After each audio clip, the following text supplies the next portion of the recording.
ఓ రోజున ఇల్లలుకుతూ తన పేరు మర్చిపోయింది. నా పేరే మర్చిపోతే ఎట్లా, నా పేరేమిటి అని ఆలోచిస్తూ పెరట్లోకి పోయింది. అప్పుడు చెంగున ఎగిరే ఓ లేగదూడ ఎదురైంది. ఈగ దాన్ని ఆపి, చెంగున ఎగిరే లేగమ్మా, నా పేరేమిటో చెప్పమ్మా అని అడిగింది.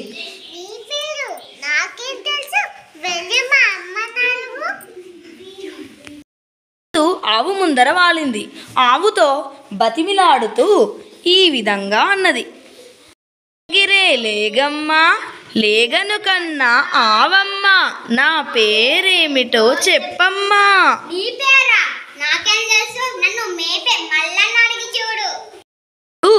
మల్లన్న దగ్గరికి వచ్చింది.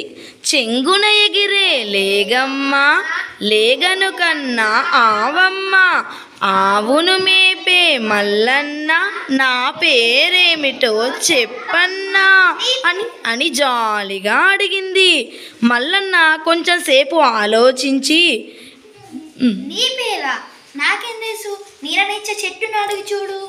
నీరనిచ్చే చెట్టు వాలుకుంటూ చెట్టు ముందర వాలింది. అప్పుడు ఈగమ్మ, చెంగున ఎగిరే లేగమ్మా, లేగను కన్నా ఆవమ్మ, ఆవును మేపే మల్లన్న, నీడనిచ్చే చెట్టమ్మ, నా పేరేమిటో చెప్పమ్మా. నాకేం తెలుసు, నా చెట్టు నీడలో ఉన్న గుర్రాన్ని అడిగి చూడు.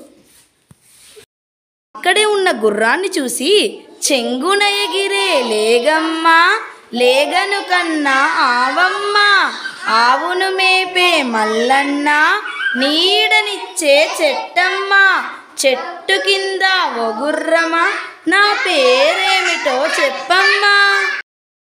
చెట్టు కింద ఉన్న ఆ గుర్రము ఈగను ఎగాదిగా చూసి, నీ పేరా, నాకేం తెలుసు, నా కడుపులో ఉన్న పిల్లని చూడు అన్నది వెక్కిరింపుగా.